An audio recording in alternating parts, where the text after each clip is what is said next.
What's up everybody, it's Gray. Welcome to my fish garage. Are these guys the best Geophagus in the hobby? Let's check them out. 1, 2, 3,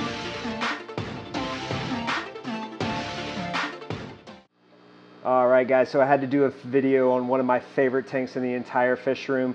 This is my group of Geophagus pyrocephalus, more commonly known as the redhead tapajo. These guys have been staples in the hobby for a really long time now, and it's easy to see why. They are absolutely beautiful.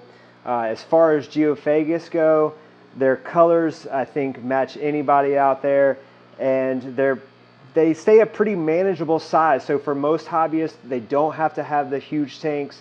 They can keep them, a group like this, in a 90 or 75. Obviously the more space the better. This group is in a 75 gallon with a pair of red spot Severum, also beautiful fish. But these Geophagus are just great. I've had them for about a year now, maybe a little bit more. If you've been around the channel for a while, you may recall the video of me receiving them, which I will put a card up in the right hand corner there. Received them in breather bags from a hobbyist here in North Carolina. And these have grown up to be absolute stunners. They have spawned for me a couple of times, but I haven't gotten any to wiggler. The first time the eggs did not appear to be fertilized. And the second time, I'm not really sure what happened to them. I think they got eaten that same day. So hopefully I can get a spawn out of this group here pretty soon. Got a really great looking male here. Spawned with this female a couple of times. It looks like she has her choice. There's definitely a couple of males in this group. I believe I have a group of 7, and they have done great ever since I received them. And they are just a really awesome species to keep. I can't believe it took me this long to keep them. I had a group for a friend a couple of years ago, and I just fell in love with them. And I had one group, and I think I brought home a fish from a local fish store that brought a really nasty parasite with it. So pro tip, kids, make sure you are quarantining your fish. I knew better, I didn't do it, and I paid a pretty significant price for it. But I've really enjoyed keeping this group. Can't wait to see them continue to grow.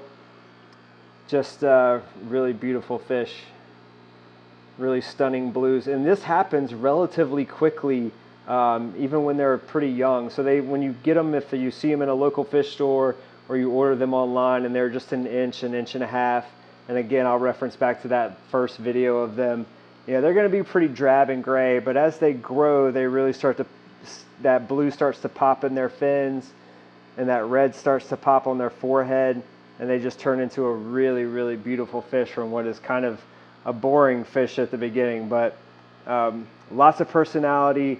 Everybody's kind of hanging close by because it is time to eat. As you see, they got pretty excited there.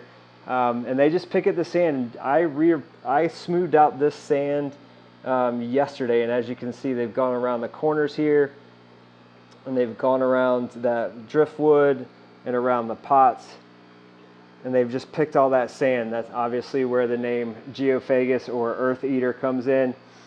And they just go around and kind of rearrange things to their liking and look for food and things like that. But they are very hearty eaters. I just feed them a staple diet and really just small pellets. Treats every now and then with brine shrimp or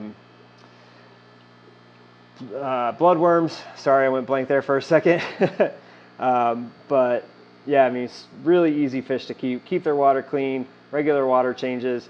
I do probably 50% every week on these guys because it is a little overstocked, but I do have an Aqua Clear 110 on this tank, and it takes care of things no problem. So guys, I'm going to wrap this one up. Thank you so much for checking it out.